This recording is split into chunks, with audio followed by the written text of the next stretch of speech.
Greetings mga brad! Anong balita sa inyo? Nga nang pinangako ko sa inyo na sino ba yung riding in tandem ni Hamzy kahapon. So nandun si Hamzy, ayan, sitting pretty dun, nagpapainit pa. Well, eto naman yung riding in tandem niya ngayon. Ano pangalan? Unnamed pa. Unnamed pa, so hindi pa siya napapabinyagan. Para sa akin, tawag ko muna sa kanya ngayon ay XC60. So eto yung sasakyan nila Royce na sumabak ng bakbakan kahapon. So ayan sila mag-asawa. Volvo XC60 Black Edition, T6 no? T6 plug-in hybrid. Saka na natin i-kaka-review to. Ngayon pupunta muna kami sa Tintagel Castle or Tintagel Castle.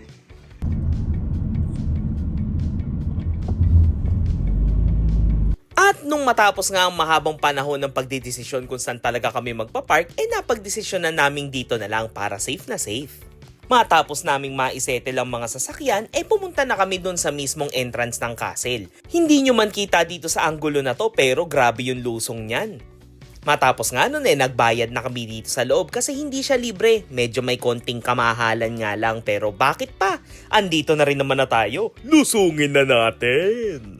Medyo matinding lusong nga yung babanatan natin papunta dun sa mismong site at tulad nga ng mga nasabi natin sa previous vlog, kung ano yung nilusong mo, aahunin mo rin pabalik. At kasalukuyan pong kami ay nagde-descend papunta ng Tintagel Castle at medyo hindi lang siya halata pero grabe yung tarik nito. So ayun sila pababa. Ayun sila tito naka walking stick na. And unfortunately, aahunin namin mamaya to. Pero sabi meron naman daw Land Rover service. Medyo a mile na lakad to. Dun sa dulo, dun sa part na yon, nandun yung sinasabi na castle ni King Arthur kung saan niya ginather yung mga Knights of the Round Table. By the way, si King Arthur ay isang fabled king. Sabing fabled king, hindi siya totoo, legend siya. At kami ay nagsisimula na maglakad papunta sa castle. So eto na ang troops. Ayun yung mga rock formations. So medyo mahangin lang. Di ko alam kung naririnig nyo ako. Pero grabe. Kung gaano kalaki to, di ko ma-explain. Basta malaki siya. Tabi-tabi po. Wala pala. Kala ko may lusot.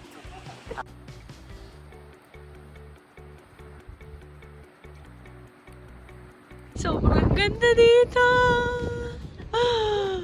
Ganda, grabe. Matapos nga ang di umanong 30 minutos na paglalakad papunta dito, nakarating na rin kami. Okay lang. Iakitin ko lang muna yun. Check natin kung anong meron doon. Tapos radyoan natin sa kanila kung worth it pa. Pero bago yun, picture muna.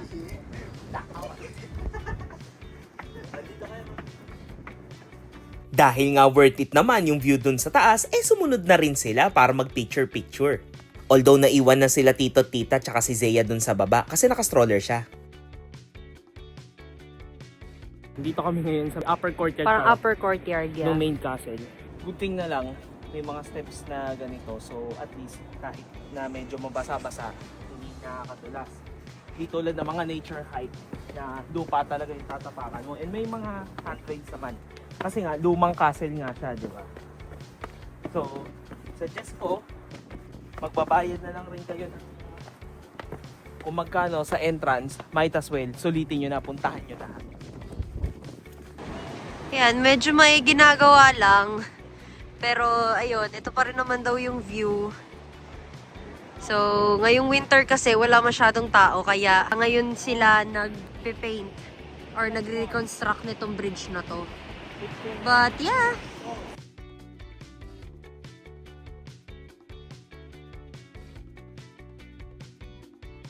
At ito na nga, finally nakita din namin yung infamous na pintuan na yan. Kasi paglabas niyan, ganito kagandang view. Hindi ka pa umamin na yan lang naman talaga yung pinuntahan natin dito. So, andito ako ngayon sa tinatawag na, meron naman nakalagay dito, Florence Shelter. Sabi dito, protection daw to sa wind and rain. Nung nag-act na tour guide neto, na which is, ang pangalan niya ay Florence Nightingale Richard. So, siya ay tinatawag na keeper of the keys or key warden sa madaling salita. So, nag-serve siya as tour guide 1956 until the age of 82. So, ayun, in-honor nila tong Florence shelter na to para makita ng lahat kung saan siya namamahinga during high winds tsaka malalakas na rains. So, yun lang, nakakatuwa kasi saktong-sakto lang talaga yung isang tao dito and nakakatuwa na pre-serve nila. Yun lang. At kahit nga na medyo may kamahalan yung entrance dito sa site na to, sulit na sulit naman para sa buong pamilya. Kasi bukod sa marami ka nang makikitang pieces of history, sobrang ganda pa nung view sa loob and makakapag-exercise ka pa sa dami ng lakad. Recommended ko nga lang rin na ganitong panahon kayo pumunta para kahit papano konti yung tao. Sabi niya kasi, can I see? So, binuhat siya ni Nonon. And then another side. Go down na daw, go down. Di lang akong kapaniwala na may ganitong lugar sa mundong ito. Well, lagi naman. Every time na may nadidiscover ako na mga bagong bagay, talagang napapa-thank you Lord ka na lang talaga sa mga ginawa niyong ganito kagaganda, diba? Sarap lang mabuhay. Di mo rin pala sinabi na may lilitsonin na dito eh. Kaya, habang nagpipicturean sila doon, ayan. Nagpipicturean sila. Ewan ko kung kita nyo. Ako naman nakahiga dito, namamahinga muna. Ayun si Mrs. Pinipicturean sila. Sabi ko, diba? Na oras na kami nakarating dito kagabi. Di pala, kanina madaling araw. 3:10 na, nakasettle kami. Siguro mga bandang 4 o'clock na kami nakatulog. Kaya, tapos gumising na ako ng mga 8. So, nakaisang cycle naman ako. 3-hour cycle na. Iyak na ako sa lamig. Pero since malamig, tapos kakakain lang, pagod pa, eto, higa muna. Wala pa namang sumisita sa akin. Ngayon, Pero sisituin na ayun na. kaya. Let's go, let's go, let's go! Babangon na ako. Oo. So, nandito kami ngayon sa baba nung staircase na yan. Meron pang isa pang coke dun sa kabila, yung magkabila. Hindi na ako bababa dun kasi kita nyo medyo matatarik yung steps tsaka mukhang madala. Pero mukhang binababa siya normally ng mga tao. Isa nga lang sa disadvantage ng ganitong panahon na pagpunta, sobrang mahangin at malamig. Kaya timbang-timbangin nyo na lang. So currently kami humakakit ngayon sa hagdan na ito. Ayan. Bilang isang tao na hindi nag-exercise, hingal na ako. Siyempre, kaming mga siklista, walang problema. Pero wow! Wow! Worth it talaga. Pag mga ganito ng mga napapagod ka na, yung pakiramdam mo hindi ka na makahinga. Feeling mo babagsak ka na. Pero, lagi pagdating sa taas, pag naabot mo yun, tok-tok, lahat ng pinagdaanan mo worth it. May naisip na naman siyang kalokohan. Says sheer drop. And this is the drop. Wow. Malalim! Nalulula ako! Pinadala ako ng hangin. Matapos nga ng mahabang prosesyon, narating na rin namin yung pinaka-highlight na itong pinuntahan namin. Yun yung Gallo statue. Salukuyan kaming umaakyat na papunta doon sa Gallo statue. So, very uneven yung surface. And, ayan, nagkakaakyatan na dito. Artan, kaya mo doon? Ha? Hindi. Iyo po ate. Wag. Hold my beer. Katulog. Oo, sige pa. Uy, tama na! Tingnan mo naman ang kalokohan nito. Ano mo nang ginagawa? Oh, talaga naman. My favorite pose. Simba. Si Banya! Parabichi, baba! O, di ba? Kaya gustong-gusto namin kasama tong sila Royce kasi merong sumusuporta sa mga kalokohan ko. Kasi kung dalawa lang kami ni Missy, sigurado hindi ako papayagang gawin tong mga to. Akala naman niya kasi kapayatan ako para tangayin ng hangin. Baka po. That's him.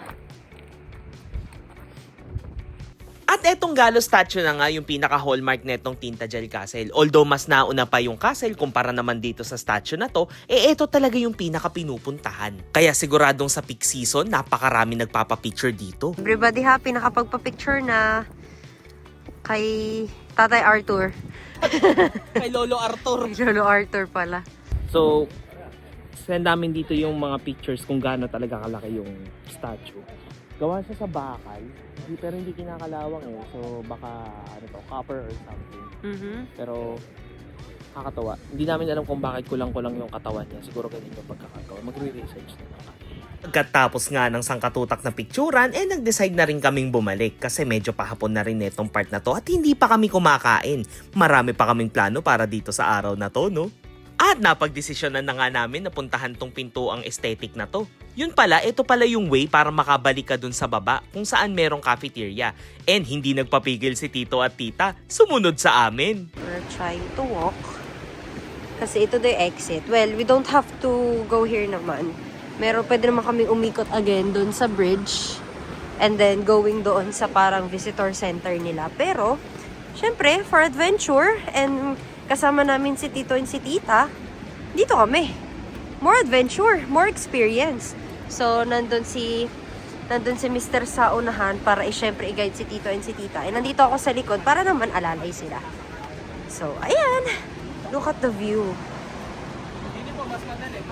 Medyo matarik. So, talagang adventure kila Tito at Tita ito. And yun yung aakyatin namin. Oh my gosh.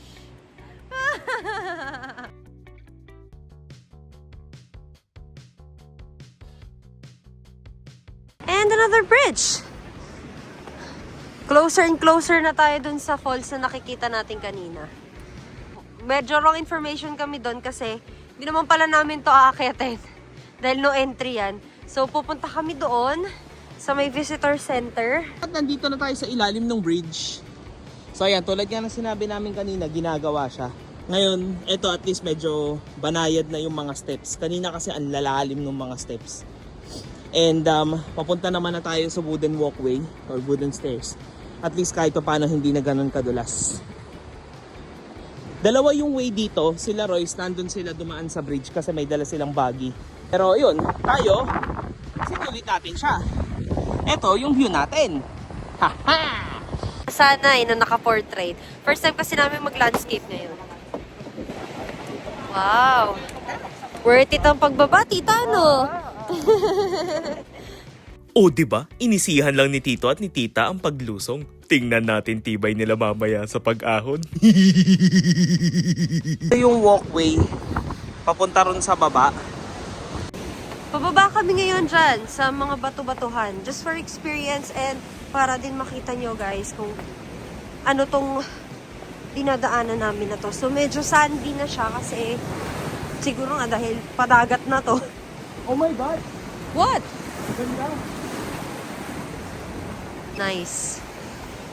Ang ganda. Galing kami dun sa taas. And then we're here now. The mere fact na may tubig alat dito, ibig sabihin, from doon, aahon pa yung tubig dito sa kinatatayuan ko. So, pa-high tide na kasi, tsaka nakita nyo, sobrang lakas kasi ng hangin. Yung tide, medyo malakas din. Kaya, ayan, matitindi yung mga alon. Whoa! So, tulad nga na sinabi ko kanina, ayan, papasok na yung tide. So ayan, medyo na-alarma na rin yung mga nandun sa kabila. Paalis na sila kasi para natalsikan na sila doon. Kaya ayun, tayo, aakyat na rin. So same pa rin. Sabi ko nga personally sa akin, mas madali na umakyat kaysa sa bumaba. Kasi ang hirap na may dala-dala ka ng 100 kilograms na katawan. Pero since kahit pa paano nakakapag-bike tayo, kaya naman ng dibdib at hita. Hingalin syempre, pero okay lang. So yun, see you at the top. Wow, na tayo. Yung huling set ng steps, niratrap ko. Hindi ko alam kung bakit. Pero yun yung pinanggalingan natin. Ayan. Baka ganda. Manood na natin sa vlog. Hindi na, bumaba kami doon para makita nyo ba? Ganda? Oo. Ganda, ganda. Oh, pasok tayo dito. And fridge magnet tayo. At dahil nga na-explore natin ang matiwasay itong lugar na to, may karapatan tayong bumili ng souvenirs, lalong-lalo na ang fridge magnet para may katunayan na nakarating talaga tayo dito. Pero hindi ko ba naman alam kung bakit nabighani yata ako dito sa Pantaga na to. Hindi naman ako magkakatay ng baboy, pero mukhang pwede na rin. Ang usapan, papayagan kaya ako ni Mrs. na bilhin to. Mukhang si Paring Josh gusto rin. Hehehe. Napag-usapan nga namin ni Paring Josh na kapag ka nagsimula kami ng sisigan, ito yung magandang pantaga ng tenga ng baboy. Diba, tol? Does this come in a box as well? Yeah. Okay, buy it now. And it's a ledger opener. You happy with this as well? Oh yes, of course. And get one that says Tinta Gels. Tinta gel, yeah. I'm looking for one. This one and King Arthur. Isang perks nga lang na meron kang asawang nakatapos ng general psychology, kaya kang utuin na bitawan yung malaking laruan para bumili ng mas maliit nang hindi ka naa-upset. Bukod sa binantaan na kung sa labas ako ng bahay matutulog pagka nakauwi, sinabi niya na yung tagte 30 pounds na lang kumpara sa 450 yung bilhin ko. Kaya dinistra ko na lang yung sarili ko dito sa mini falls na to bago kami makauwi. So, ayan yung Land Rover. Pero, lahat tayo maglalakad. Paakyat dun sa ibinaba namin kanina. Ayan, may bata na rin na naka-service doon. Paano? Mauna na ako. And then everybody will lakad-lakad. Less than 2 pounds lang naman yung service ng Land Rover pero hindi ko ba naman alam kung bakit napag-isipan namin na maglakad na lang paahon. Paano kasi sabi ni Tito at Tita kaya raw nila, kaya palag-palag na to. Mukhang kami yata yung bibigay. Let's see, let's see.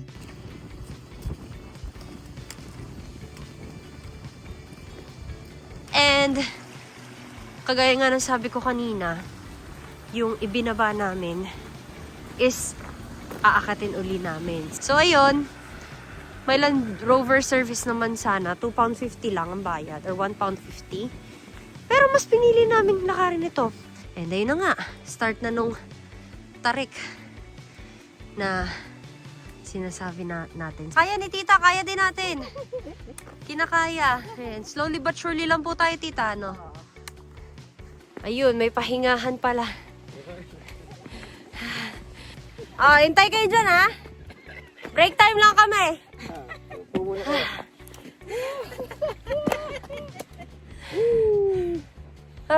Ayun na, break time, nahiga na dun sa kalsada. Kami andito na. Nakatulog si Zea habang tinutulak ko paakyat. Ayun, sinasabi sa akin ni Tita, sobrang helpful daw. Nung may walking stick. Sabi ko, kasi para ka talaga may pangatlong paa dun. Bakit? Nararamdaman. Teka, nanulak naman yun. Wait! O yan. Aray, okay. Finally. Yes, makakain ako. Yes!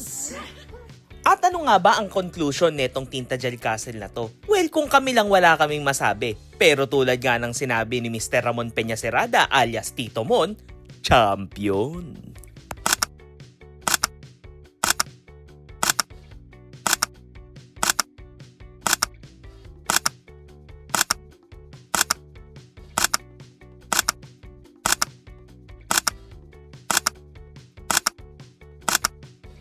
Kaya naman, hanggang sa susunod na kabanata ng ating Cornwall compilation. See you next time. Salamat sa panonood. Bye-bye!